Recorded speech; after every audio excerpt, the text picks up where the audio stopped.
Hello, everyone. Welcome back to another week of Good Guy Sports. Happy to be back here, joined by myself, your host, Blake Gerke, and our usual cast of characters, Jackson Gerke, Mike Roby, and Blake Limberger.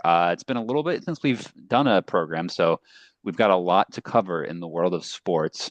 But firstly, I want to start with the events that happened this week in Major League Baseball, i.e., the Home Run Derby and the All Star game taking place in my city of birth, Atlanta, Georgia. Obviously, the team that I support, Braves, were the hosts this year. Not exactly having a great season themselves, but being able to host the All Star game is a little bit of a cherry on top for Atlanta baseball.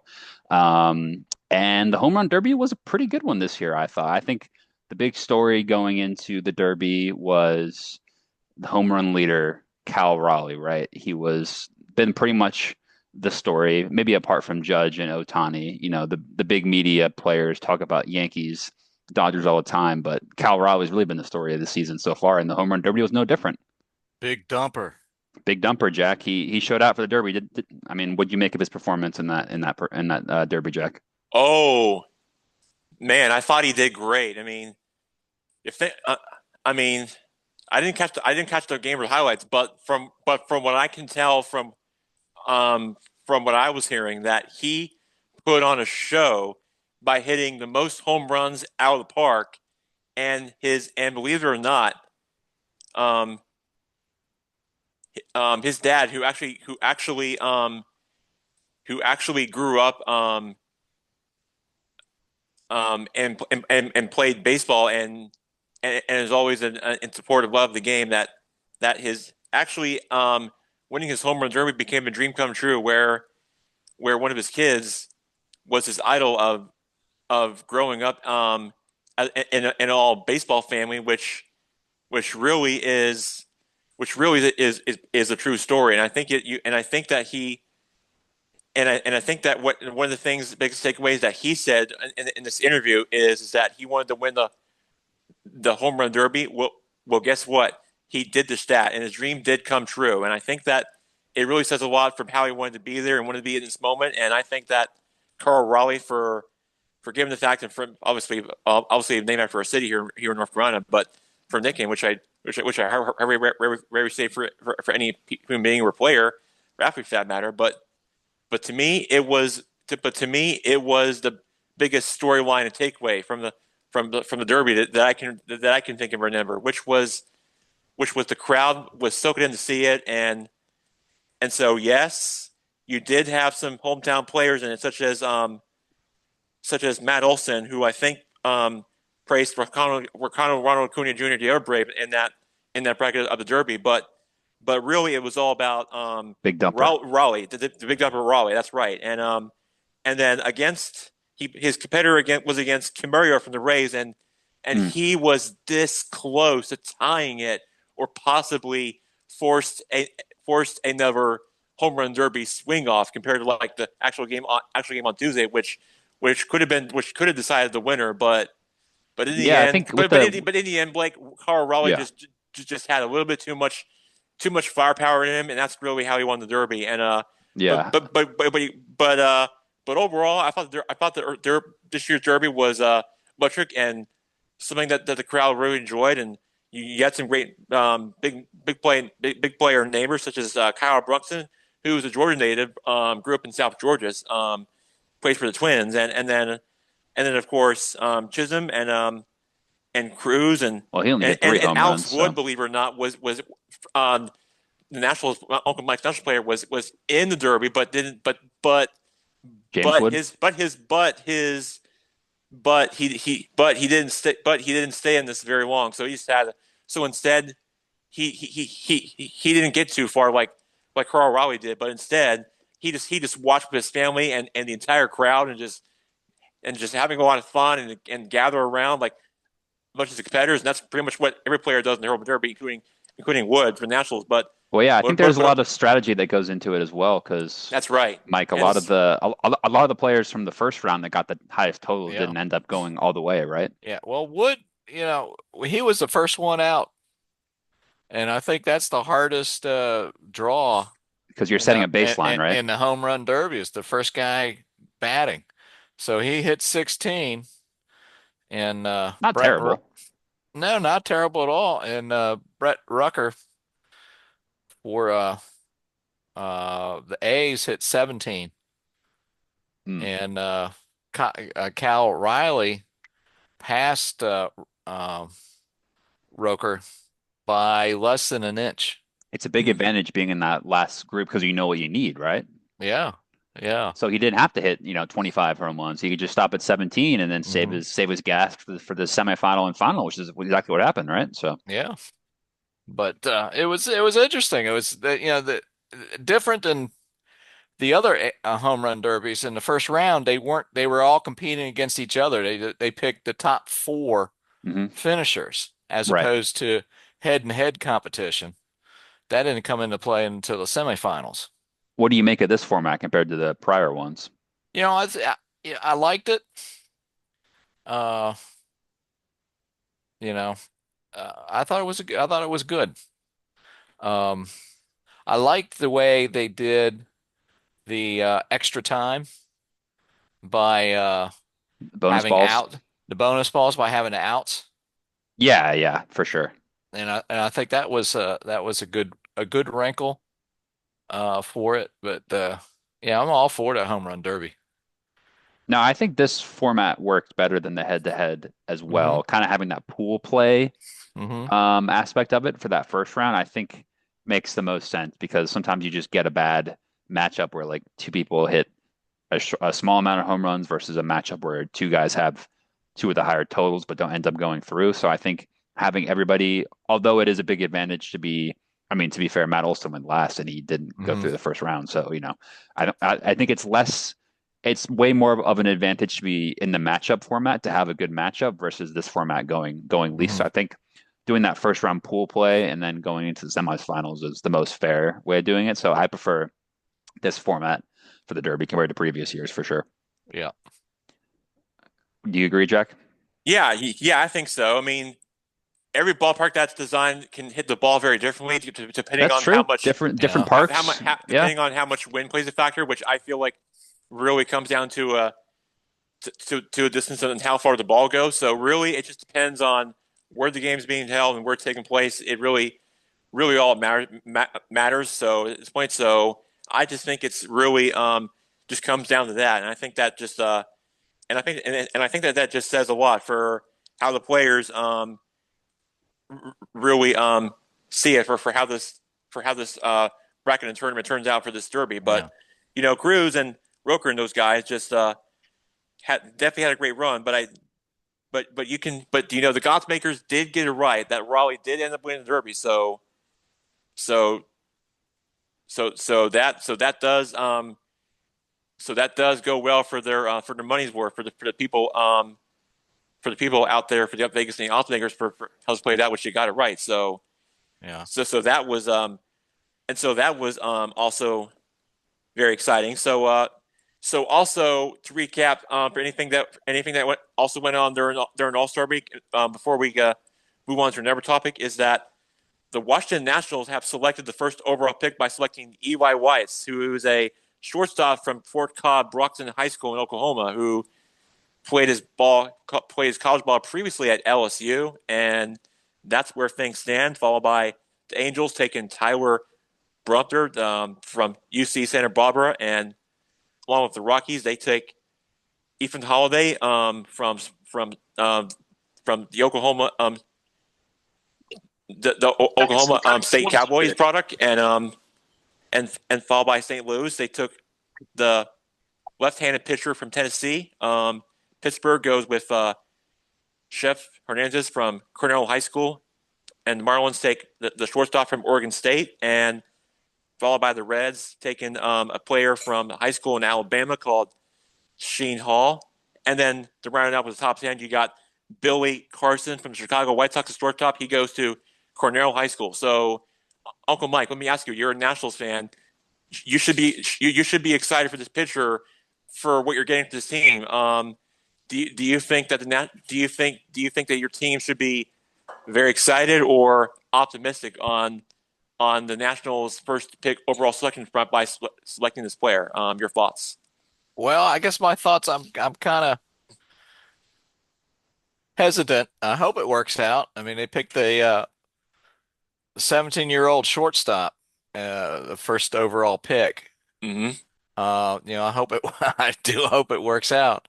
Personally, I probably would have picked the southpaw out of LSU, uh, just because the Nationals need pitching. Hmm. You know what they say, Mike? No such thing as a full scholarship in baseball unless you're a left-handed pitcher. Yeah, hey, that's why when you get them young, you tie their right hands That's behind their right. back and make them throw That's right. left-handed for the first 3 years. That's right. But Oh, so is the case for this kid is that he's just too good of a shortstop prospect to pass well, up, kind yeah, of? I mean they thought he was the best, the best guy in the draft, and he's got a good set of hands, good bat, Right. good speed. So, but he's gonna have to be a phenom to make it up into the majors within the first 2 years. Um, but time will tell. I know He's a young Nationals. prospect as well. I think he's young for his class too, isn't he? I Well, yeah, I mean he's think not 18 he turns yet. 18 later this year, right? Yeah, That's yeah. yeah, yeah. Hmm. So, but of course, the last 18-year-old the Nationals drafted with the number one pick ended up coming up into the majors at 19. Of course, he's now playing first base with the Phillies and Bryce Harper. Hmm. So But you think maybe Seattle got a steal then at number three with Anderson from LSU then I the think lefty? so. I think so. I think if I was the Mariners fan, I would be elated. A lot of people had him as their number one on their board, didn't they? A lot of the Yeah, experts. yeah. But yeah, time will tell. You never know with just any sport how the first overall pick turns out for you. Yeah, particularly these guys, we're not gonna really know until quite some time how they pan out for sure. But Yeah, Quick yeah, well, question, guys. Did they have to draft? You're saying they just had the draft in the middle of the season? yeah. So is this one of the few sports that does this? And is it because of college baseball ends, and so they have to wait till the World Series ends to have the draft? Is that why they? I don't know if any other sports where the draft happens during the season going no, on, I think right? you're right. I think it's the only one that wouldn't do it in the Yeah. off season. Yeah, it must just be. I mean, to be fair, the baseball season is quite long, isn't it? So it's hard to Hmm. squeeze it in, I suppose. But yeah, Yeah. But they Hmm. want to do Yeah. it once these guys, graduate high school as get out of high school and then have the college season end. Can right. they But Yeah, send them to these single farm teams right now, or do they have to wait till the season's over? no, they can join. They usually will send them down to the rookie leagues. Oh, that's Uh, cool. and but the kid that the Nationals got had committed to go to Oklahoma, Oh, wow. and his father is one of the coaches at Oklahoma. Oh, he's straight out of high school. He's right out of high school. yeah. Goodness, But goodness. Honestly, the money may be better in college, Mike. Would you agree that could be a possibility well, minus the th- signing bonus? The immediate money. yeah, the scuttle is he will probably get a $11 million signing bonus. Wow, So wow. Not half bad. that's gonna be hard to turn down. Uh-huh.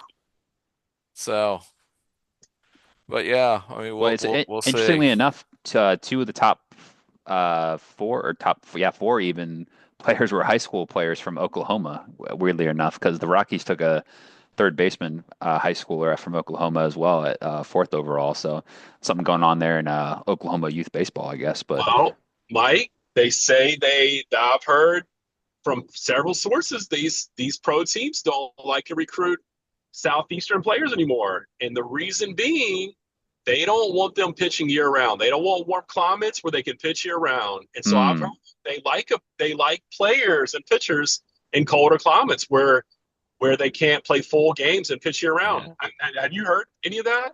Now I haven't heard, but it makes sense. I mean, you want them to hibernate for a little while. Certainly don't want to blow out their arms. That's right. So you're looking at like Oklahoma. What were the other ones, Jackson? Give me the other locations for the top 10. I mean, you Um, definitely see a lot of kids drafted from the West Coast as well. Mostly from like Oregon, California, Oregon gets cold. California Washington, gets warm. possibly. Yeah. Washington gets cold. Yeah, No, yeah, interesting. no, Okay. yeah, for sure. It's interesting mix of high school players, Yeah. college players that have been there for a while. But Well, there's these guys, so many rounds too, right? So well, they're probably more rounded athletes, right. if they're playing different sports. But yeah, that's actually very interesting observation. Uh, No, for sure. Yeah, it'll be interesting to see how that obviously having the number one pick. I'm trying to think. Didn't Nationals had Strasburg was like the big number one yep, pick for you guys, right? yep. Strasburg was the number one pick, and the next year after Strauss was Harper. So Harper was a number one pick for the Nationals as well. Yeah, we had two one overall picks right in a row. Okay, so Like, pretty good track record then. yeah, very good track record. So what I'm hearing is that your number one pick, Eli Willits, is that how you pronounce it? Willits? Willits. Eli Yeah. Willits. So you'll sign him and then he'll sign somewhere else and then you'll win the World Series the year after, like happened with Bryce Harper, right? Yeah. Is that what we're predicting? Yeah, Works for you, right? as long as it works, yeah. Fair enough, fair enough. Well, Our, Jack, I guess we should cover yes, we should do. Oh, yes. Also, there's another event happening down in Atlanta at the SEC Media Days, Blake, where well, no, where. I was talking about the All Star game because we Oh, didn't right, talk right. about the if we're gonna stay on baseball here for a little bit. Well, Okay. how cool was it? And I'm sure, Mike, you enjoyed this. I really enjoyed. I don't enjoy it being like for them to tell what they were going to throw next and why they were going to throw it next. I Oh, the just thought mic'd that was up, a yeah. super cool perspective. It was like, yeah, Eli Manning, Peyton Manning talking about the quarterback stinking, what they're going to do next. That was a cool perspective.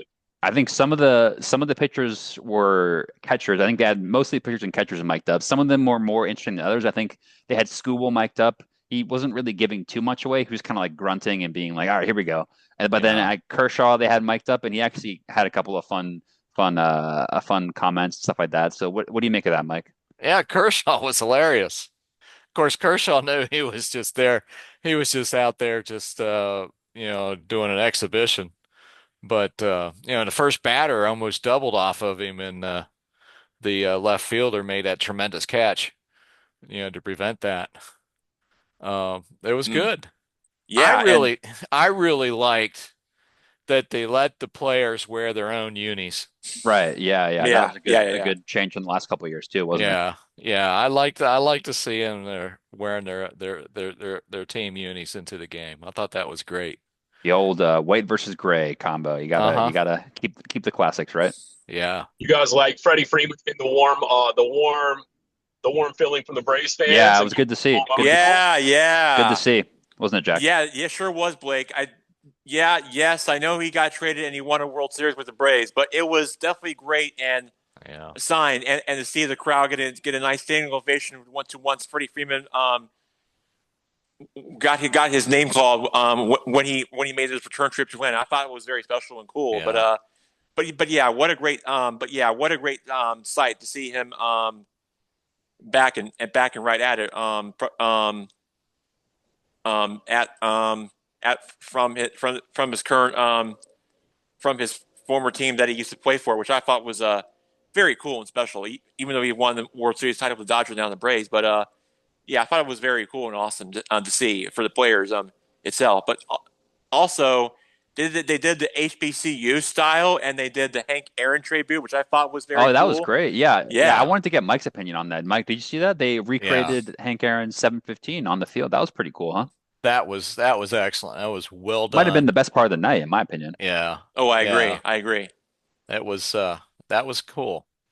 And That then, was very well done. yeah, and then once that was over with, once that was over with, the game just kept going and kept going, and was a recap from what happened in the actual All Star game where the National League led 5-0. It looked like it was going to go to a blowout, except the Not so American League fast. cut the lead to half. It was like 5-3. Like I want to say top of the seventh inning where all this excitement happened, where it was a 2-run game last I checked, and how things got really a bit interesting, and that's how this game really played out. And then after that, the National League just used up all their pitchers, and that's really what Dave Roberts ended up doing there on the mound for his team. And I think that after that, pretty much the American League just showed no signs of quit, just showing up at the plate, and that's really how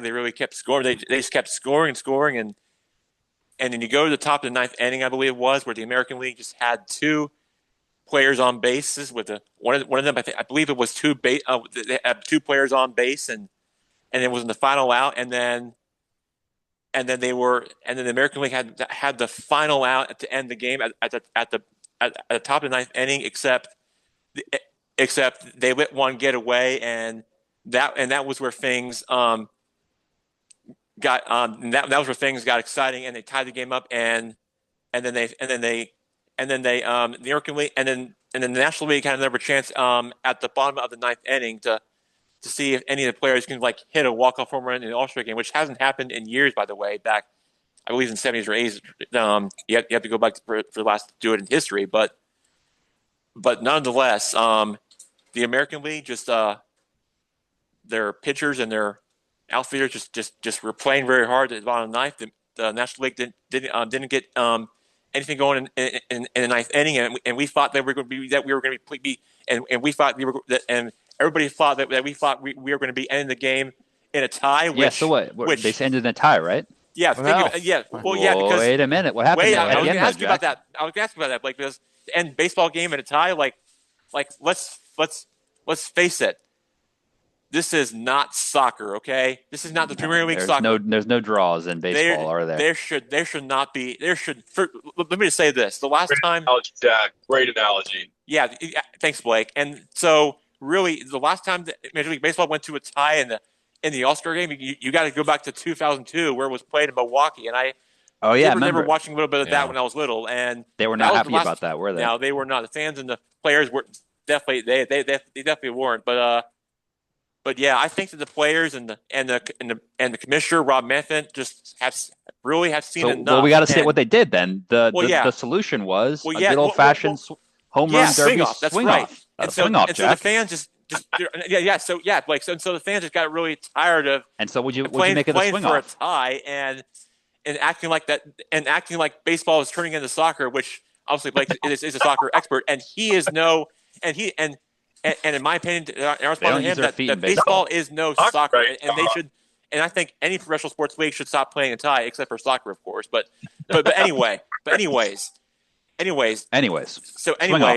yes, that's right, Blake. So Rob Manfred and yes, that's right. The great impression there, Blake. Anyway, so Rob Manfred and MLB have approved trying something different, and what would be a very something that the Major League Baseball game doesn't see very often in a very rare experience, like you just said, a swing off where each player where each player from each team with the National and American League has 3 tries to see who actually wins the game. That's really how it all turns out. Is that I think the player with 2 or 3 hits home run in the park wins the game. That's really how it all determines. So.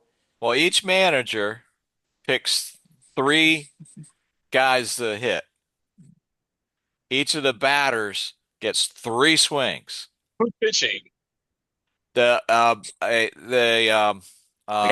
was Aaron Boone and Dave Roberts who were going head to head at it, and so it's like home run derby style where they have it was home run derby style. Like they have the pitching PP coach. Yeah. The batting practice coach pitches. Yeah. Because they had the cage out.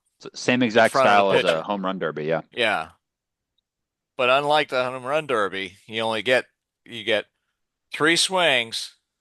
So if you don't swing at a pitch, he just keeps throwing them. So they're not counting balls or strikes, but you get 3 swings. That's cool. Little PK shootout.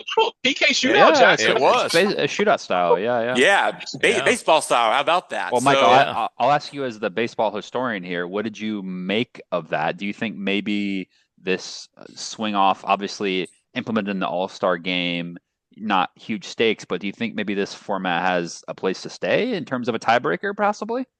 I think in the All-Star game, absolutely. Because it's a lot, it had to have been a lot of fun for not only the players, but the fans in the stands. But I'm not sold on it for regular games. Those guys filling out those sheets at the South Carolina Gamecocks games would roll over if that entered into a regular season game. Yeah. Yeah, Maybe it's maybe after a certain number of extra innings, right. Okay. you I think know. maybe after like 12 innings or something like that, maybe. Yeah, then I might go with it. But for the All-Star game, absolutely. Yeah.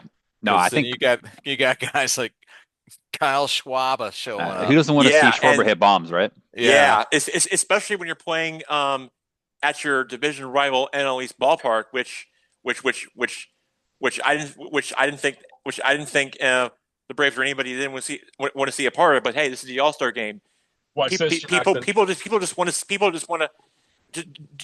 see a great baseball game with great players to give them some break and just have some fun and a great time. It's really what this is all about. So I think really with Kyle Schwarber winning the most valuable player of the All Star game in a swing off would make things really special and just really something that the players and the fans can really soak it all in from what they've witnessed. And Pete Alonso actually scored the most home runs in the All Yeah. Star game, except he didn't get a chance to go at bat in the swing off. So that's because Kyle Schwarber, his opponent against Aranda from the Rays, his ball was this close to getting it out of the park, although it fell short. And that's really how I went down in the swing off. But yeah, Kyle Yeah. Schwarber, he has been named the most valuable player of this year's All Star game, and he finally got something that he achieved as a player and former Cub and now Philly can really enjoy and just for the rest of his life, his family, something to enjoy and really special. Give a lot of credit. And I think that Kyle Schwarber just really was doing his job, and I think that Jackson almost as a player, I think he did just great overall in the swing off, which in my opinion, I think it was great from what I've watched. Jackson almost spice it up a little bit. Speaking of swing offs, one of your three chosen players, you ready for this? You're not going to believe it. Has to be a pitcher. Oh, wow, interesting. Ooh. So maybe you go like one pitcher, one infielder, one outfielder, maybe something like Yeah, that, let's right? see. I would love give the pitchers extra pitches or That could be something. fun, Yeah, yeah. but they don't pitch in the regular season anymore. Or they don't hit in the regular season. Yeah, yeah, you mean, They yeah, don't hit in the regular. yeah. Well, Yeah. I was thinking Well, of it is the I All-Star was thinking game. of Nationals bullpen. They don't pitch in it, but anyway. Well, But yeah, that's just a year-round thing, yeah. yeah. Hey, I got to give a shout out to Brett Rooker in the for on the A's for the AL. He hit a 3-run home run to bring the AL team back from a 6-0 deficit. That was big, yeah. And then he went 2 out of 3 in the swing off. Hmm. Mm. And he's the guy that Cal Riley beat by less than an inch to go into the semifinals of a home run derby. So what a couple days that he had. So just want to give a shout out to that. Then the other topic we haven't talked about the All-Star game is the automatic balls and strikes. Yeah, I was gonna ask about that. That was the other change this year, wasn't it? Yeah, I think that's here to stay. And I Basically, liked a challenge system, right? We call yeah, it. I liked the format where only the pitcher, the batter, and the catcher are the only ones that can challenge. Nobody in the dugout. And each team gets 2 challenges, and if the challenge is upheld, they keep it. So, the 3 times it was used in the All-Star game were to contest a strike 3 pitch. And I thought that was good. I agree. I personally agree. Yeah, we saw it once with Scooble and Raleigh. Mm-hmm. They challenged one that looked like a pretty clear strike, and they got the challenge right. And it Mm-hmm. seems like I think you're right with the simplicity of batter, pitcher, catcher, only getting two. If you get it right, you keep it. It seems pretty straightforward. It seems like a pretty like a win-win in terms of Mm-hmm. implementation going forward. Yeah. And they did it again in the top of the or the bottom of the eighth and then the top of the ninth. The ABS was used again. Interesting, very interesting. So it'd be similar to like a challenge call in tennis where Mm-hmm. um, you obviously the players right there see something different than somebody making a call. So Yeah. it seems like a no-brainer for Mm-hmm. implementation in my opinion. So Yeah. Mm. I think we'll see it next year. I hope we do. I hope we do. I hope we do. I think a lot of these modern changes are working better than a lot of people in baseball think. So I'm all for them personally. Mm-hmm. Hmm. Uh, Well, s- only time will tell. So, so I think that's the last All Star thing, Jax. You have something about a- media day you want to cover? yes, I wanted to talk about the SEC Media Day that also took place in Atlanta at the Omni Hotel / College Football Hall of Fame. And the one thing I wanted to take away from is something to do about from what I watched during Shane Beamer's press conference is that he will not have his player is a departure Rocket Sanders who was a player who can take his play which is a player who can take which he can catch balls and run like he and fly up like he does in outer space up to Mars. But really, I think that South Carolina as a team, watching him as a press conference and just really, I think that to me, looking at their schedule and now they do lose a couple of key players, but I think that looking at their schedule this year, there are some games that are already been announced for the regular season. You have starting off against Virginia Tech that will be taking place in Atlanta at 3 o'clock, followed by South Carolina State against South Carolina State at 7 o'clock on December 6th, and then you have Vanderbilt, and then you go at Missouri versus Kentucky, at LSU. That's not an easy place to play, and then you return home for the next two games against Oklahoma, at home against Oklahoma, at home against Alabama, and then on the road against Ole Miss, at A&M versus Coastal Carolina, and finish it off season against Clemson. So really, it's not a gimme. It's really a kind of up and down kind of year for the Gamecocks, the way I look at it for their schedule. But overall, I think that Shadar Sanders for their quarterback for Renora Sanders and quarterback, what I think can really to me, I feel like it's going to be a championship or bust because if they don't win any games this season, it's going to be a bust. But if they win, let's say they're off to a great start, then they're definitely going to be in championship contention. So if he stays healthy, then I think South Carolina could be a difference. It could be a wild card, possibly a difference maker, possibly one of the wild card in the hunt positions for the college football playoff if Lenore stays healthy. That's really how I see it. But against Alabama, I was thinking about going to that game with one of my friends of mine from our special education program who has autism with me that I do on my weekly phone chats on Friday and thinking about it, even though it's going to be a tough ticket to get. But I'm guessing that college game day or SC Nation will be at the site because of how this game is going to really matter and turn out. If South Carolina does have a winning record against Alabama, that would be a really fun, fascinating game and great, exciting matchup to watch this season in college football if it all plays out and holds. So biggest takeaways from and obviously Alabama with their press conference with Kevin DeBoer saying that his team wants to build a winning culture than he does last season. That's also one of my biggest takeaway for the season, and of course, and then of course Brian Cowher from LSU, always going to be in the mix for as well as a coach, which LSU does do a great job recruiting well as a team. So overall, I thought it was great SEC Media Days. Of course, Kirby Smart against Georgia also in there with SEC coach. Was he wearing a He could have visor? in there as well. Oh yeah, I'm sure he was. And but overall, I thought it was a great SEC media day experience. And but overall, I thought they did great. And I'm not going to lie, I feel like me and Parker Johnson would have crashed into in- into Coach Shane Beamer's press conference, which I thought would be really cool because I would have been there in person to ask me a question about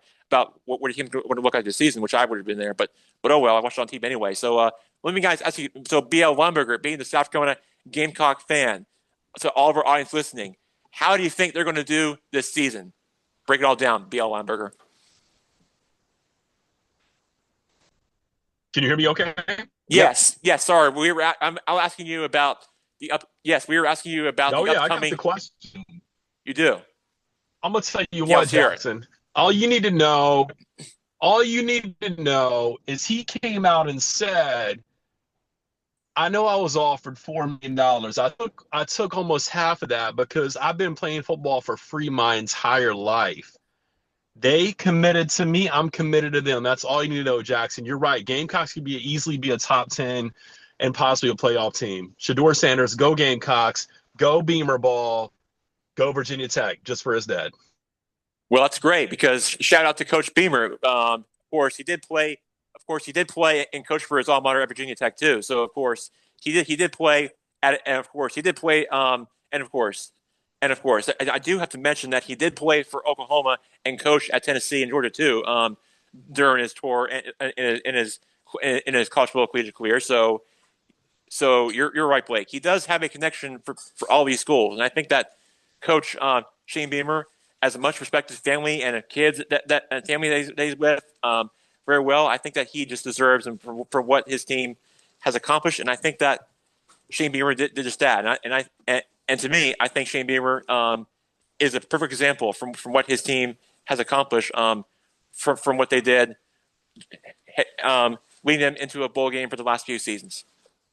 For sure, yeah. Exciting stuff coming out of SEC Media Day as always. Going to be a really interesting season upcoming in the SEC. Lots of make or break teams, programs, coaches, etc. So certainly lots of great matchups to look forward to as we get closer and closer to the start of the season. Not as far away as you think, and we'll be covering all that on Good Guy Sports, won't we? Yep, So we sure will. Right around the corner, and I sure hope, and I sure hope, and I sure hope my parents will make me be there for the game against Alabama, even though it's going to be packed and sold out and craziness. But let's hope nah, it we'll goes a see. bit. We'll see. Let's hope. Yeah, I know, but I know. Well, yeah, Hey, sure. we're not here to beg, are we? Well, no, I'm not. But all I'm asking is I hope it goes all as planned, even though I'm going to miss out.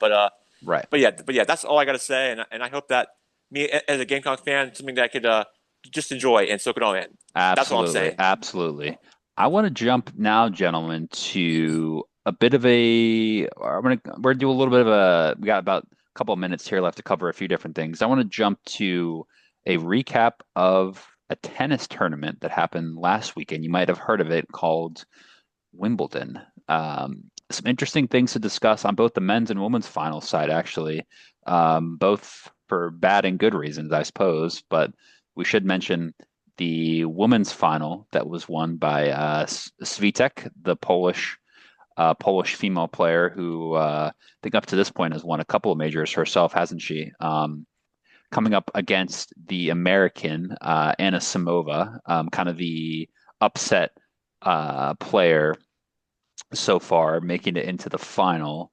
But you have to say it was a final to forget for the American, wasn't it? Yeah. Where I think the first time from Wimbledon it's happened 6-0, in 6-0.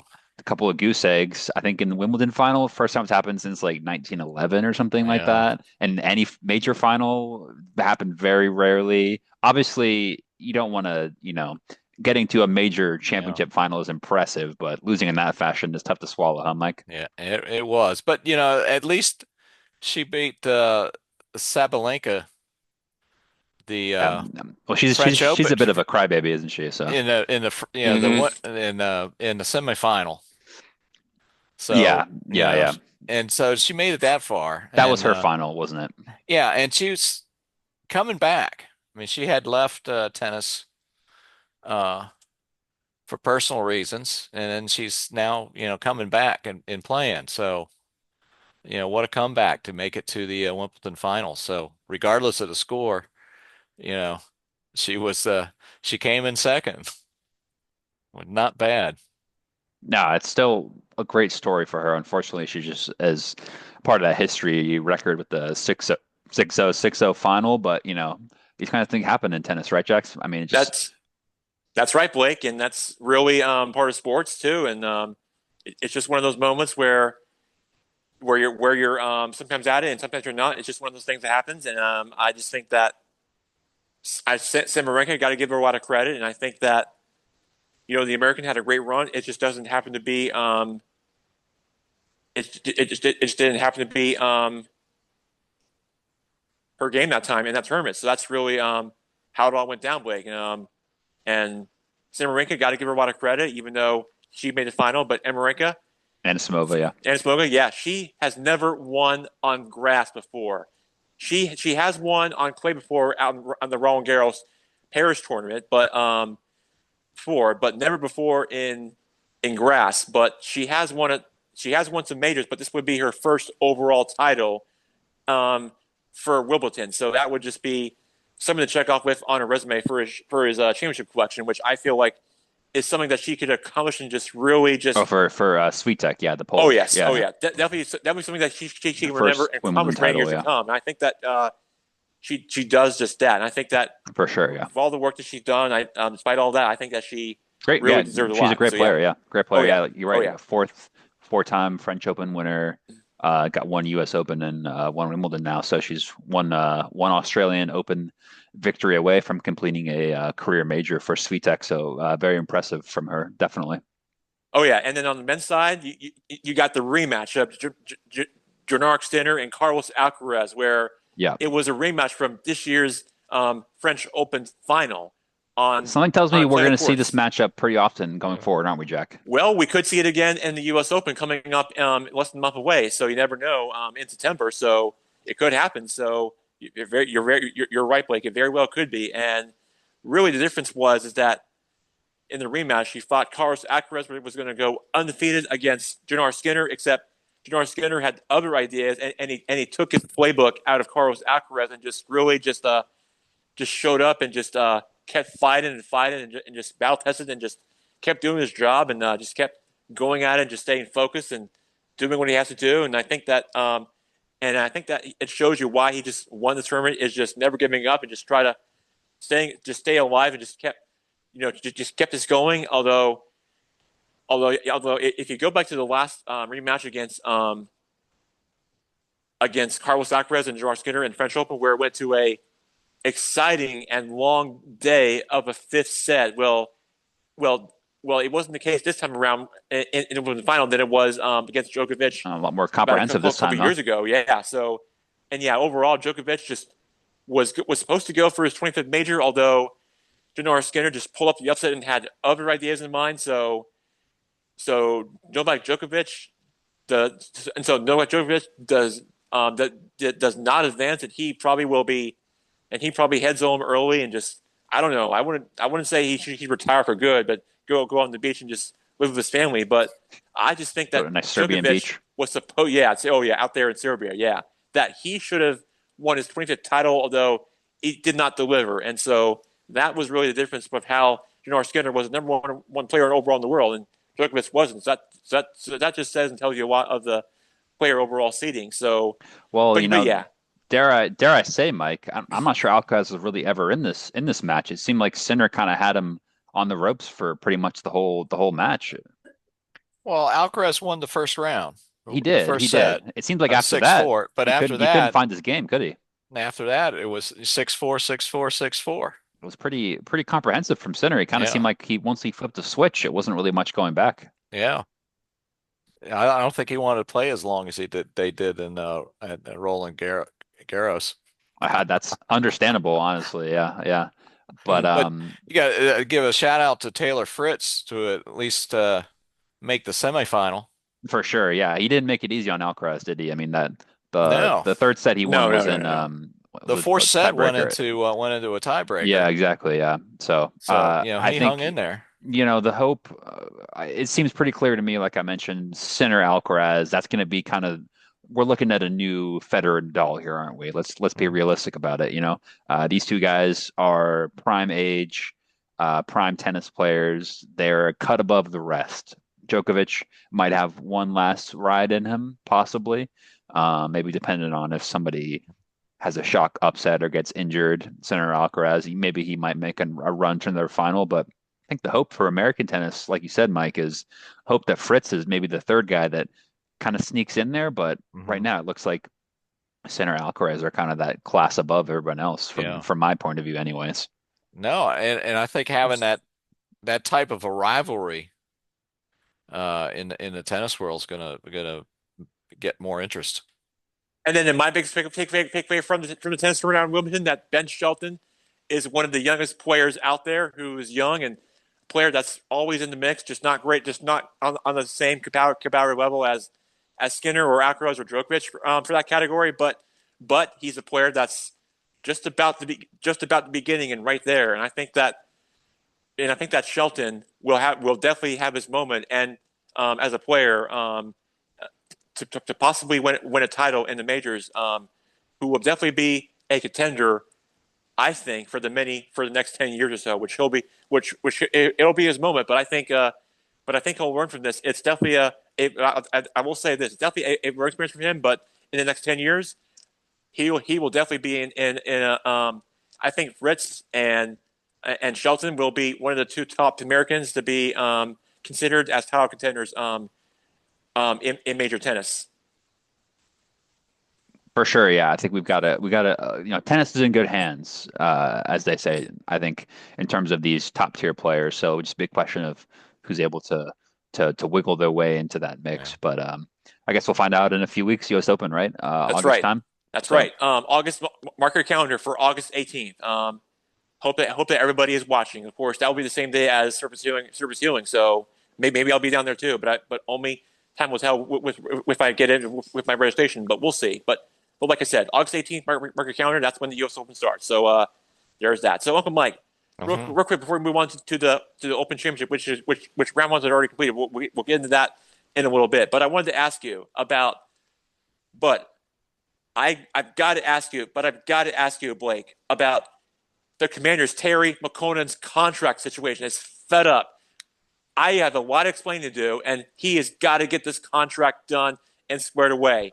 He is in the same category as Jamar Chase and Myles Garrett from the Browns. He's got to get it done, or else his time in Washington could be up. So he's got to get it done. This wide receiver core, he is your best player for Jaden Daniels. Without him, they're not the same team. They're not going to be great without him. And you got to get this contract done and squared away, or else the Commanders are not going to be building a championship winning formula for in the playoffs. It's really that simple, Mike. So they got to get it done. But the good news is you do sign Adrian Peterson, so that's a great sign for you guys. And so I think for me, if I'm the Commanders, I would try to negotiate and try to get this contract dispute. Just try to move on from this contract dispute and do everything you can to sign for 3 years, not 1 year. Right. Because after that, he could be looking into the open market and playing elsewhere, which in my opinion, you got to get it done, or else the Commanders are not going to have a winning season. So it's really that simple. But to me, now you did sign Deebo Samuel, the former Gamecock, who's also another wide receiver on the roster. So, but really, Terry McCollum is Jaden Daniels' go-to wide receiver. So you got to get that contract done and squared away, or else the Commanders are not going to, have another winning season like they did last year, in my opinion. No, well, I would agree. They got to sign him, but he's under contract for this coming year. Mm-hmm. So it would be the following year, but they got to extend him. They got to pay the man. You got to, or else pay the man. Yeah. You got to pay him a lot of money. Give him a lot of bucks. That's right, and you got to give him a lot of bucks and just really everybody up in DC and talk radio have got to be asking the same question. Why did you not pay him? You got to pay him, Yeah. or else he may not be on Yeah. the team anymore. So really, you got to get it done. You really square one. You got to get it done, or else the Commanders are not going to have a winning season. It's it's really that simple, Mike. Yeah. No, I hear you. I hear you. Well, we did sign Von Miller today, Oh yeah. Oh Couple yeah, of that's what I veteran was. pickups. Yeah, so that's that'll help. yeah. Well, yeah, I did mention about that. So yes, Von Miller did sign as a free agent. So at least you guys on the defensive side of the ball got some boost and some help needed, even though the opposite side of the ball is a question mark for me. Yeah. But on defense, at least you guys are all set. So like are all And set and getting taken care of. So they're going to there's that. retire Art Monk's number. Yes, and believe it or not, Uncle Mike, that's going to be on the same day, and the same week, on the same day and same week on November 2nd against our Seattle Seahawks on November 2nd too. So, that might be a bit interesting. So that was when the jersey retirement would happen against our beloved Seattle Seahawks. Yeah. So that'll be exciting and very interesting for us to watch with the whole family together on the TV. So on the Red Zone channel. So they'll probably show some of that game. But yeah, I'm sure they'll show the highlights of it and the Red Zone channel on it. So you never know. But yeah, that'll be very cool to see for your beloved franchise there for fans of the Burning and Gold for sure. So all right, Blake. Well, we got a few minutes left. Why don't we finish up and recap what's happening so far with the Open Championship? Glad you asked. Obviously, as Jackson just pointed out, we've got some people's favorite golf major. You know, let's be honest here. This is a big tournament, the Open Championship, colloquially referred to as the British Open here across the pond, taking place at Royal Portrush in Northern Ireland this weekend. Obviously, Northern Ireland, home to Rory McIlroy. He's certainly in contention after the first round. We're recording this on Thursday at the completion of first round. McIlroy shot a 70. Interestingly enough, couple guys shot a 70 as well. You know, Rahm, McIlroy, even old Phil Mickelson, lefty, shot a 70 as well today, didn't he?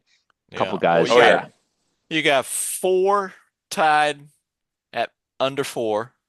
Right. Or I'm sorry, five. You're five even, yeah. Five at under four at under three, and 10 at -2. It's a pretty packed leaderboard so far, isn't it? You got 20 guys in very much contention. Well, we'll know a lot more after tomorrow's round concludes, yeah. won't we?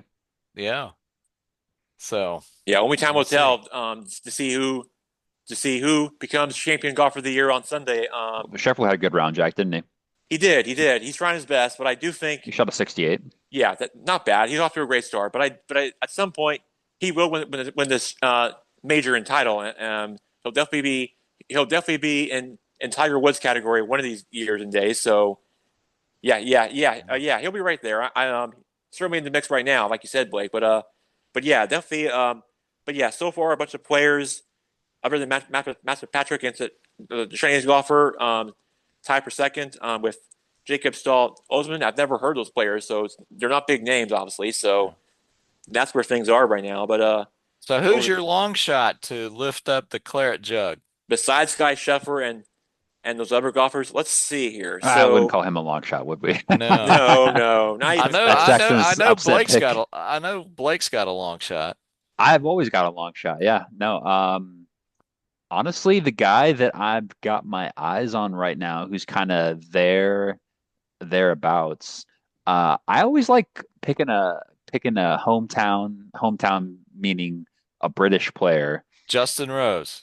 Not quite, not quite. You would think I would pick Justin Rose. You would think I'd pick Shane Lowry. Trust me, I pick Shane Lowry every year in the Masters pool, and he always disappoints me on the second half on Saturday and Sunday. So I'm not doing that. But I'm gonna tell everybody, keep an eye on Robert McIntyre, the Scotsman this weekend. I'm gonna give everybody a bit of a tip there. I like the way this guy's playing, and I think he had a tournament fairly recently that he shot pretty good. It might have even been one of the bigger tournaments recently where he had a pretty good round. I remember him coming on my radar fairly recently. It was the U.S. Open, wasn't it, where he finished runner up, didn't he? Yeah, that's what I'm thinking of. I was thinking Oh the yeah, the oh last yeah. major at Oakmont. He was runner up there, wasn't he? So keep an eye on him. He's even par right now, so I'm not saying he's gonna storm up and do anything too crazy, but keep an eye on him to be in contention come Sunday for this claret jug. Okay, okay. What do you got, Jack? I'm going to go with What Sepp do you got? Straka. Straka? Yep, Now, where is he sitting right now on the leaderboard? he's currently one over. Okay, okay. The Austrian. What do you like about him? I don't know. I like his game. You like his name?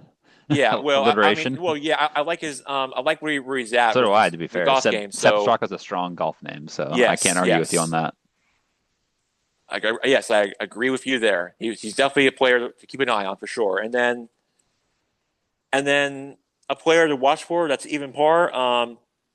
How about we go with the 2024 Scottish Open champion Robert McIntyre? I just picked him. What are you talking about? Well, right. Sorry, I didn't mean to do that, but right. Okay. I'll scratch that. And You're stealing my okay. thunder, man. Okay. No, Well. just Seb Straka will be your guy. Yeah, you just need one, Okay. Yes. just one pick. Yes. Yes. Mike, Yes. who you got? Sepp Straka's. Well, Yes. Okay. Anybody jumping out to you? yeah. Justin Rose. Okay, Okay. He came in second in the Masters, had to shoot off with McIlroy. that's right. Yeah, And at the Scottish Open last week, he shot a 7 under in the last round to finish strong. And he just might end up uh, ending the 33-year drought of an Englishman winning the Open. wow, is that right? 33 years. I didn't Yeah. realize it was that long. Yeah, Yeah. he's He's obviously he's never won an Open, has he? He's finished no. runner up a few No. times. No. He's sitting at -2 right now. Wow, Wow. so that would be. I'm just looking back at the Faldo would have been right. It was the Yeah. last Englishman to win. We've had a couple of Irish and Northern Mhm. Irish players, obviously Lowry, Yeah. Lowry McIlroy.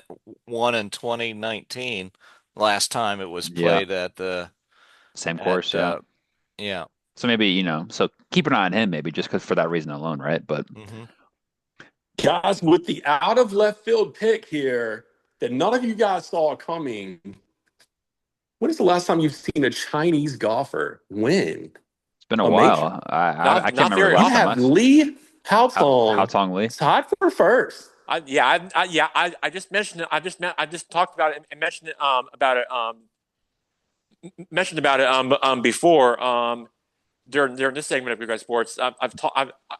Oh, did you pick him, Well, Jackson? no, but I was mentioning about him where he No, stands. Okay. Well, I was mentioning he's all but I yours, was Blake. mentioning about it Okay. where he stands right now of the Open champion, a Chinese golfer of name Hartung Lee. Yeah, I've never heard of him. He doesn't seem a very big name to me. Watch out for him and that South African, Jackson. That's all I'm saying. Watch out. I'm picking countries over here.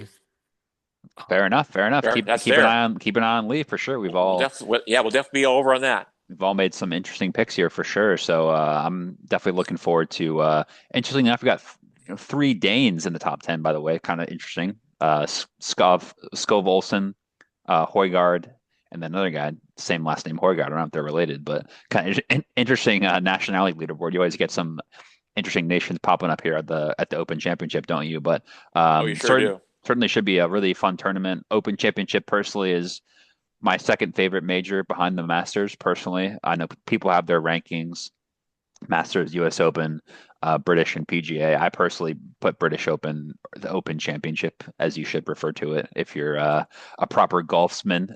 Second, personally. So I'm always a big fan Gotta of this go, guys. I tournament. got a showing. I'll talk to you guys soon. Sorry. Thanks, All Blake. righty. All right, Thanks, Blake. Bye. Bye. Hope everyone has a great weekend. Signing off here from Good Guys Sports. Enjoy the Open Championship. Enjoy the rest of sports summer, and we will be back in the near future. So thanks, Jackson, Mike, and Blake Lineberger, and have a good rest of your weekend, everyone. All righty. See you guys. All right. Enjoy. Thanks. See. See you guys. Bye. Bye. Bye.